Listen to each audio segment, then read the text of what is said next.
Before I begin the video, I would like to thank Gaffy for drawing the avatar stills and background that I'll be using on a regular basis in my commentaries from now on. I'll still be using other avatar sets from time to time, but anytime you see this on screen, consider it to be my default avatar. With that said, let's get the video started.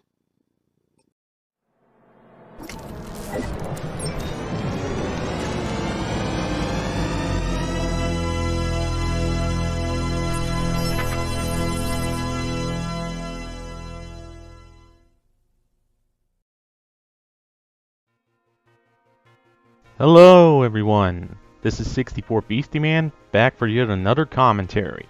For context, back in 2016, Dobbs made a video talking about his picks for the top 10 strongest starter Pokemon ever, which was then covered in early 2017 by a commentary group called the Federation of the Exalted, Fox for short. More specifically, the video was covered by 3 commentators in that group named Boonslayer, Bubbling Brook, and Skihound. As of today, Boone is still in the CC, while Brook and Skihound aren't, having left the community a while back. Anyways, cut to 4 years later from the time of that comm, and Blaze the movie fan made a commentary responding to Fox. Originally I liked this video, but upon further viewings and upon watching the earlier videos in the chain, I noticed a whole myriad of issues. So today, I'm going to bring those issues into the limelight to show Blaze where he fucked up. So enough being around the bush, let's dive right in.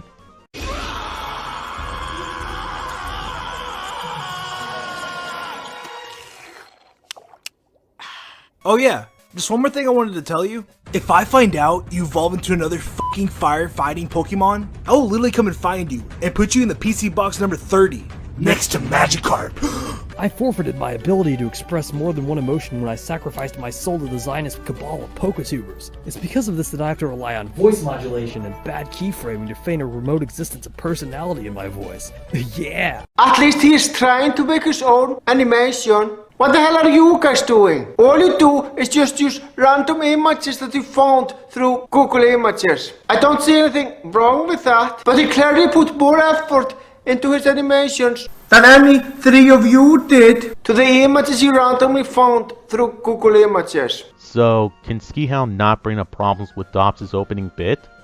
Like, sure, I'll grant you that the trial does use images of their Pokemon that they found on Google Images, but it doesn't mean that the criticisms they bring up with Dobbs' production are invalid. Also, at least he's trying to make his own animation.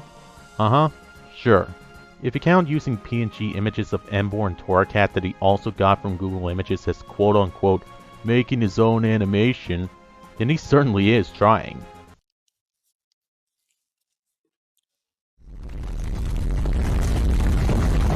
And just a disclaimer, this is completely my opinion. My opinion blocks me from all criticism. Hold on, Brooke. In your commentary on Master TP10, which was made the same year as this video by the way, didn't you call Master TP10 and his co-partners out on blatant assumptions based on nothing? My god, are you a fucking hypocrite here? Alright, so I went to go check out the video on Master TP10's channel that you were talking about, and shock of all shock, this color hypocrisy is really dumb. Why? Because that video came out on July 26th. The Fox video on Dobbs, however, came out earlier on February 5. So you're essentially using a future video Brooke was in to call her a hypocrite for the assumptions she makes in this video, which doesn't work because who's to say that Brooke didn't have a change in mindset between this video and that video about making assumptions? Seriously, how the hell do you know that he only used the opinion card as a shield from criticism? You don't! For all you know, he could just be saying it's my opinion just to make sure that no one thinks anything he says are facts and you are allowed to disagree with him. I find that far more likely. Seriously, making the assumption that he is only saying that to avoid criticism is a very dick move. I mean, yeah, it's unnecessary to believe that that's the only reason why Dobbs would bring up the fact that his list is an opinion list, but it's not like there wasn't any evidence of Poketubers doing this at the time. Back in 2015, another Poketuber named Tamahiro made a co-op countdown with the brand into the past about their top 10 worst Pokemon from the X and Y games, and in Tama's pick for Diggersby, she made an opinion statement while simultaneously turning off the comment section. And while her video is no longer up on YouTube, but instead Dailymotion, the evidence can still be seen in the bunch of pseudo-intellectuals comment her doing so. By the way, the link to that video will be in the description below for those of you who want to watch it. So overall, while Brooke did assume Dobbs' intention, there was some merit behind her doing so. Can I just start calling this the refined butthole fallacy? That's of course implying that he only used the opinion card as a shield from criticism, which you have no way of proving. Huh. That's a weird way to cut into a joke Boone was making involving stating the point. My opinion blocks me from all criticism. Can I just start calling this the refined butthole fallacy? Oh, wait, crap, was I supposed to sing that? You got something you want to tell the class there? Starting off this list, we have Brox's Onyx. When I clicked on this video, I didn't expect the first entry to be Onyx. I wouldn't have as much of a problem with this if you didn't advertise it the way that you did. Thumbnail as starter Pokemon from the games. Title doesn't indicate anything weird. You're led to expect that this is about what most people think starters are. I mean, it's still a valid entry, since Brock later got a fucking Onyx before he started to become a trader. Also, I disagree with your suggestion. If he only included starters that typically are starters, the video would be very fucking predictable. I don't know about you, but I prefer if a video is unpredictable because that makes it more interesting. Okay, I'm gonna let the first part of that point go because honestly, Blaze is right about Onyx being Brock's first Pokemon. And while it isn't the traditional view of what a starter Pokemon is, it is still a Pokemon he started out with, thus fitting into Dobbs' list. However, I want to cover the second part of your point, in that if Dobbs put in traditional starters, then the list would be predictable as a result because, no, it really wouldn't. I mean, keep in mind, Dobbs did mention in his criteria that it is his opinion for what goes into his list, meaning that there might be a starter Pokemon in there that people wouldn't inherently think would be very powerful. Hell, later on in the video, Dobbs talks about 2 separate Charmanders, and you defend him doing so. And even then, that has problems in of itself, but we'll talk about that when the time comes. But let's tackle this from another aspect. How many starter Pokemon were there when Generation 7 rolled around? Well, not counting Eevee and Pikachu from Pokemon Yellow, there was a total of 21 starter Pokemon to choose from, so it's not like Dobbs would have been handicapped with a limited number of starters, meaning that unpredictability would have still been present in this list regardless. Now before I skip ahead to my next point, allow me to point out that Blaze at certain parts of his video will skip ahead to when Boone, Brooke, and Ski have a point in later entries. This is going to be a problem because that means at one point, after we cut back into the video actually, there will be a ton of context missing from his video. So, when he does skip ahead, I will have to pull up a clip from Fox's video so the audience can be caught up with what's happening. Anyways, let's continue. It's there for nothing! At least you made the point that Brock's Onyx, not Brox's Onyx, you illiterate chuckle fuck. Why the hell did you wait until now to correct him that it's Brock's Onyx and not Brox's Onyx? I mean, I agree with you that pronunciation is fucking dumb, but you should have pointed it out when you were covering his fucking entry of Brock's Onyx. Pointing it out in the next fucking entry seems so out of place. And this is why you don't cut context out like this, Blaze. If you rewatch the video again, then you'll realize that, yeah, Boone did address Dobbs' mispronunciation of him saying Brox's Onyx. Brox's fucking... Him bringing up the mispronunciation in this entry was meant to be a callback to when Dobbs made that mistake earlier on.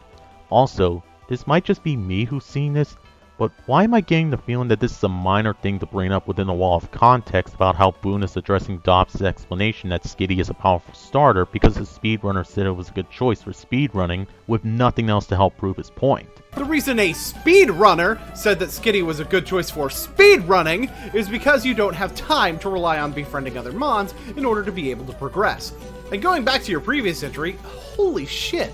At least you made the point that Brock's Onyx, not Brox's Onyx, you illiterate chuckle fuck, achieved something that required it to be powerful.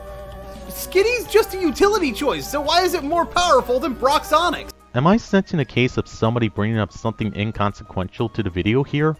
Because if so, then my god is this point a wreck on multiple planes of existence here. If that keeps up, we might end up in the motherfucking Twilight Zone. Not to mention, the information making it completely unfair to even judge these Pokemon. Also, why just the first evolution? It hasn't reared its ugly head completely yet.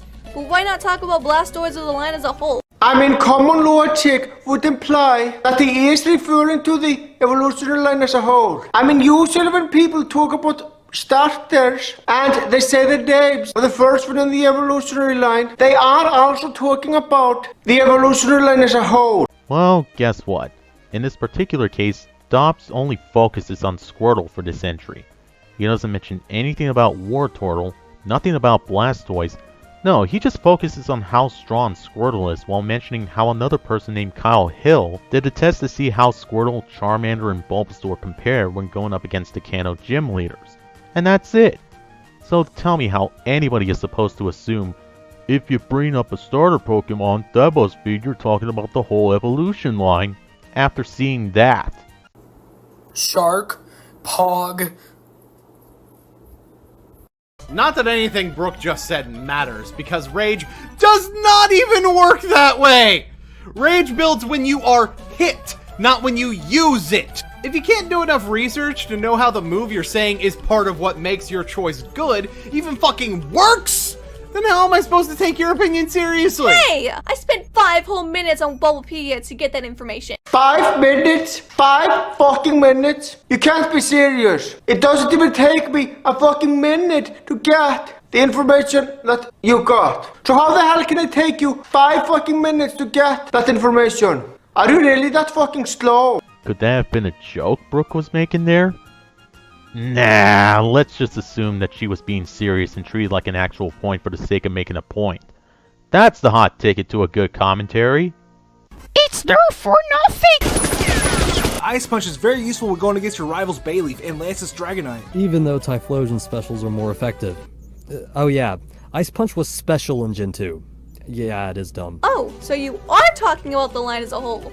Then why don't you just clean off that windshield? It's very dangerous to drive around with it being dirty like that. You were the one who made the assumption that he was only referring to the first Pokemon in the evolutionary line. How the hell is it his fault that you made an assumption based on something that he never actually said? It was your mistake to think he only meant the first Pokemon in the evolutionary lines. So don't blame him for your mistake. Blaze, do I seriously have to replay Dobbs' number 8 entry on the list where he only focuses on Squirtle? If he wanted to focus on evolution lines as a whole, he would have brought up Wartortle and Blastoise as well in order to remain consistent. So yeah, it is understandable why Brooke would be confused in the first place. Also, fuck you for telling her it's her fault. I will have you know that victim blaming is a crime in at least 69 different countries, and if authorities catch you doing it... Coming at number 6, we have Mudkip for Pokemon Ruby and Sapphire. So, I guess the real reason you don't put Blaziken on your list, even though the Oris version meets your criteria, is because you've got a giant water erection then. Good to know. Well, you have an erection for Blaziken and Greninja. What's your point? And if you look to your left, you'll see someone who has an erection for taking jokes way too seriously. The best course of action in this case would be to laugh profusely before heading over to the Red Robin Burger exhibit. Like Blaze, how do you do this on a consistent basis throughout this video?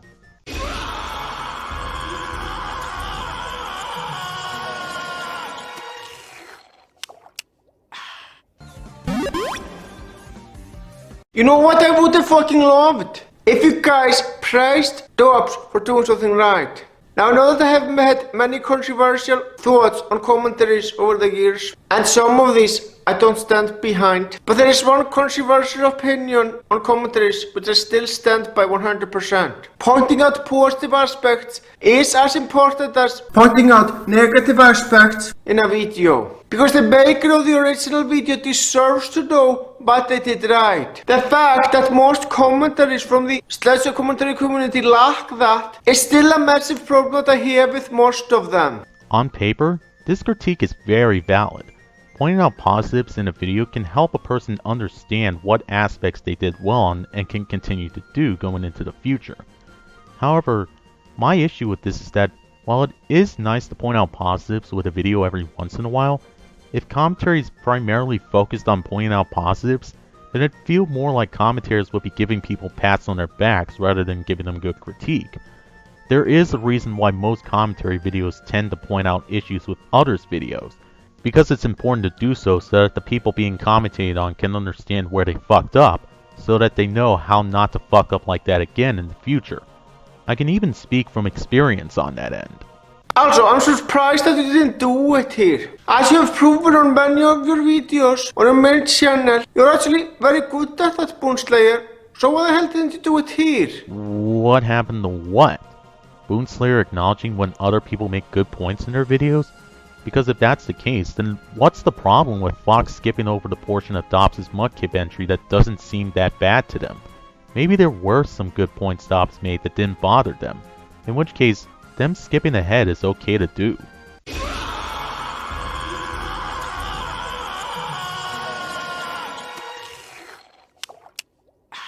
I mean, there's a reason why Team Rocket wants to steal this particular Pikachu. It has something special that no other Pikachu has, and that is it is overpowered. When it's convenient.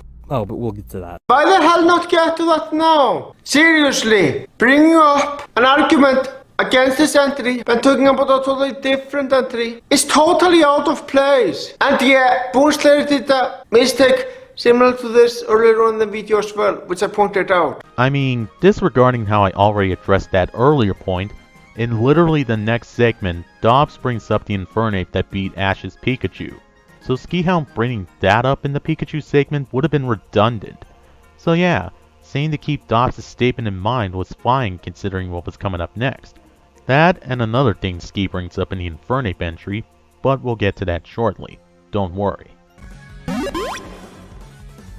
For number 4, we have Flint's Chimchar. Now this is Flint's only known Pokemon, but I wouldn't be surprised if he even needs another Pokemon, because this Infernape is extremely powerful. This powerhouse of a Pokemon was able to take down Ash's 2 strongest Pokemon with ease. Ash's Pokemon being his Infernape and Pikachu. So it's strong because it beat Ash's Pikachu. So in that case, I'm guessing Snivy is the next entry, right? Yeah, I don't watch or care about the anime, but from what little I know and have looked up, Ash's Pikachu lost to a Snivy, at which point it had beaten Darkrai before. How strong it is seems to fluctuate depending on how convenient it is for the writing team. This is the problem with using the anime as a source. Well, if you actually watched that episode and paid attention to the context, you would know that the reason why Ash's Pikachu lost to a Snivy is because he was weakened by a Sacrum. This is a problem I have in general with people who bring that example up when they act surprised that Ash's Pikachu lost to that Snivy. Context matters, people. Don't jump to conclusions. Think of the reasons why this happened. Well, sure, due to Ash's encounter with Zekrom in the Black and White anime, Pikachu did end up losing the ability to use electric attacks. However, considering that Pikachu still had the ability to use Quick Attack and Iron Tail during that fight, that should have been something Ash could work around in order to beat Trip Snivy.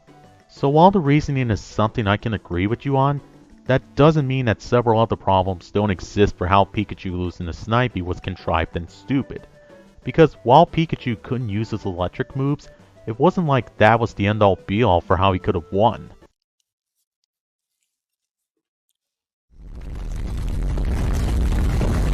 But being able to do all of this with just his Infernape is literally insane. Type disadvantage doesn't even matter to this Pokemon. Anime logic, am I right? Seriously, your joke about how Pikachu beating on us is lol anime logic applies to Infernape not caring about type disadvantage too.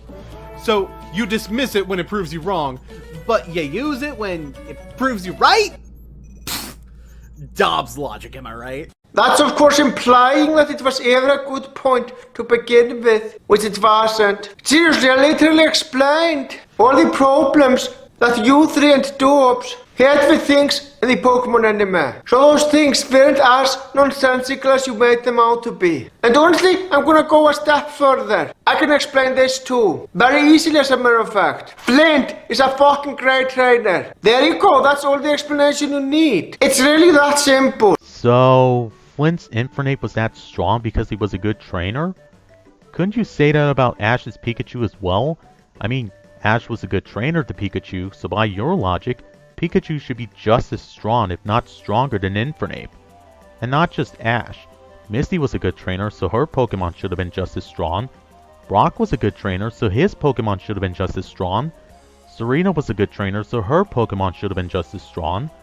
Point is, you can literally apply that statement for any trainer that has a strong Pokemon in the anime, and it would hold the same amount of weight to it.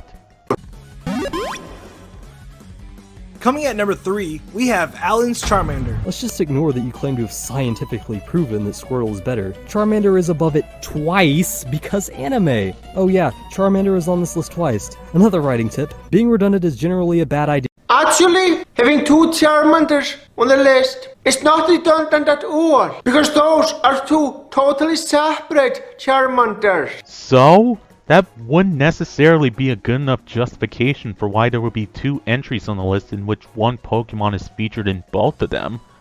I know that Dobbs does go on to list the feats of both Charmanders to prove how one can be considered stronger than the other, but if a person watching this video didn't know about these 2 Charmanders and saw them on the list, yeah, it'd feel a tad bit redundant to them.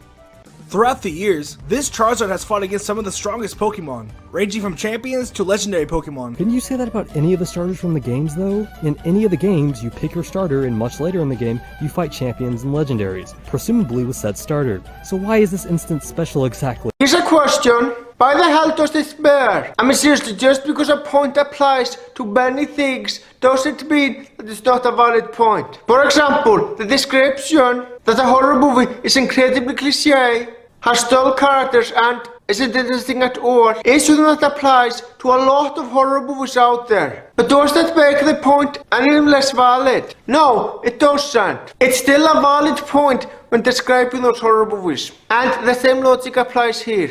I mean seriously, why the hell does it even matter that it applies to other starters? You're just nitpicking at this point. What? Blaze, how is it a nitpick to point out how what one Pokemon can do, other Pokemon can do as well? The explanation being brought up in Dobbs' video for why Alan's Charmander is as strong as it is that it eventually went on to beat champion Pokemon and legendary Pokemon.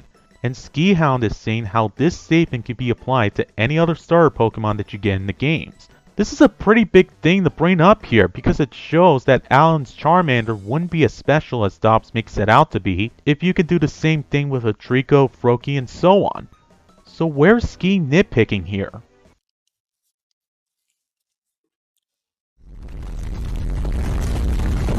Honestly, this Charizard probably has the best track record of any Pokemon I've ever seen. I mean, all the Pokemon you see on the screen right now has fought against this Charizard, which is pretty insane. But you could...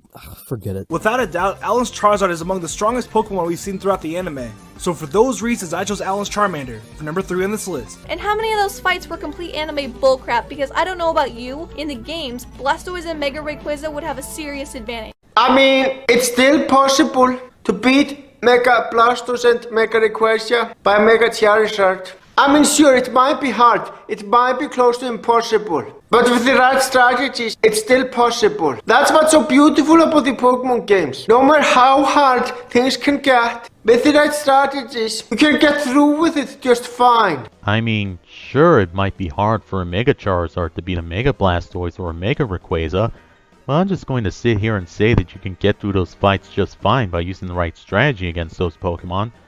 I'm not going to give examples of strategies you can use for your Charizard in order to deal with both Pokemon, like for example running the moveset of Sunny Day, Solar Beam, Thunder Punch, and Outrage against Mega Blastoise, or running the moveset of Dragon Claw, Hyper Beam, Rock Slide, and Rock Tomb against Mega Rayquaza. No, I'm just going to assume that everybody knows the perfect strategies to run for both Pokemon and move on to my next point. Blaze, are you serious right now? I was gonna say this in my final thoughts, but good God, I have gone on too many tangents in this one, so fuck it. This should have been multiple different top 10s about multiple different media. Mystery Dungeon would have been fine to include in the list about games, probably as a number 10 entry of mine, and a list about the manga and anime would have been able to be more consistent.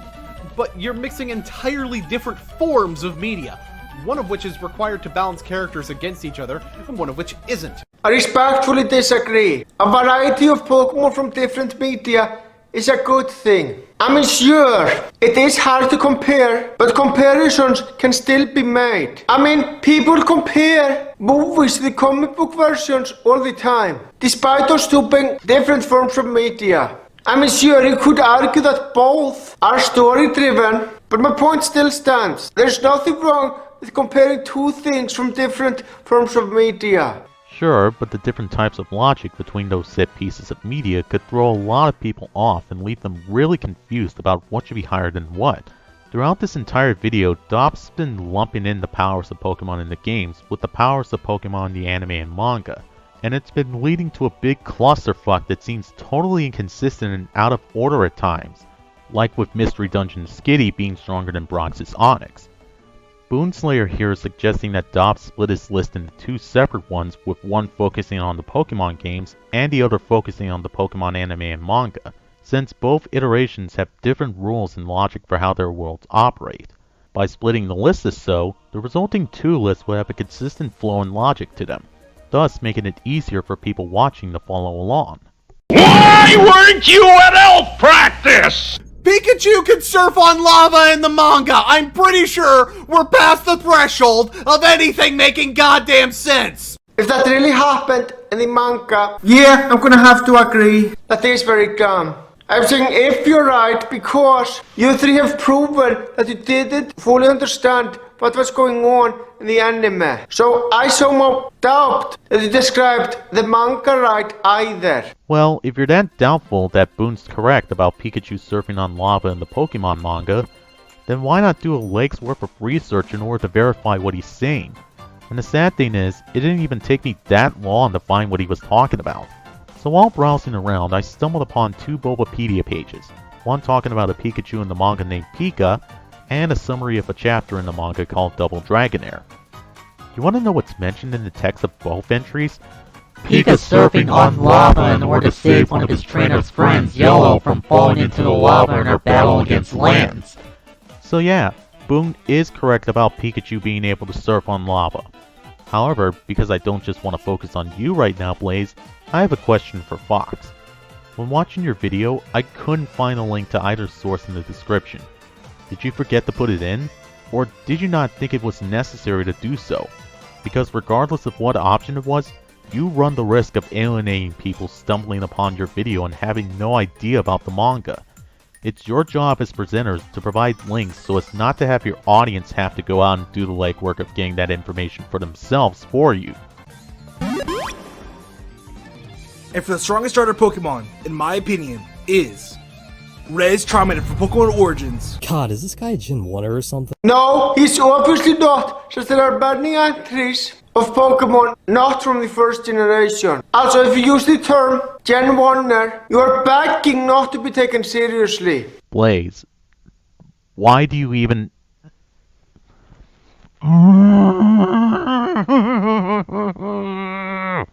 Let's do hide and seek!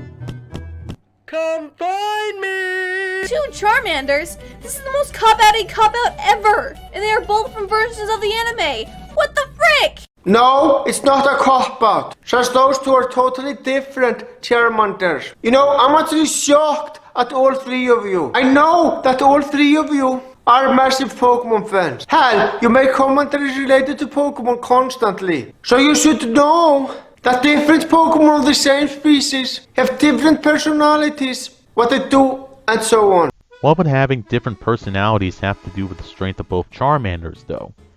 I mean, unless you're trying to say that these two Charmanders would have different natures to them, which makes a bit more sense, seeing as how the nature of a Pokemon can affect its stats in-game. So I'm willing to give you the benefit of the doubt if that's what you mean, and just say at this point is poorly worded as a result. Now after this, Blaze goes over Fox's final thoughts to Dobbs' video and then gives final thoughts of his own. And while I could cover that, I've already suffered enough and I want to end it as quickly as possible. So final thoughts time. Blaze, what happened with this video? Your video thoughts are usually fun to watch in order to see your reactions to the stuff going on in the videos you're watching and the occasional point or two thrown in. But with this video, I don't even know what to say. There were a lot of points here that either didn't debunk what Boone, Brook, and Skihound had to say, took jokes made in the Fox try-off way too seriously, or got into their cases for supposed misunderstandings or pointing out glaring issues with Dobbs' video, from production critiques to inconsistencies in talking about starter lines, and even redundancy in putting Charmander on the list twice because they're different Charmanders, am I right? And it's really sad to see this train wreck coming from someone I consider a friend on here, because I know you can do better than this. My advice to you would be to not cut out context that would help strengthen the point in order to make your own counterpoint response. Understand when something's being played up as a joke, even if it's being done non-conventionally, like for instance watching for tonal keys, context, and wordplay for interactions in a co-op, or jabs at others not meant to be taken seriously. And overall, just pay better attention to the videos you're covering so as not to make points that can be compared to Swiss cheese with how many holes in them there are. Anyways, that's all for now, and until next time, this is 64 Beastie Man, needing a nap. Good God. I'll see you guys next time.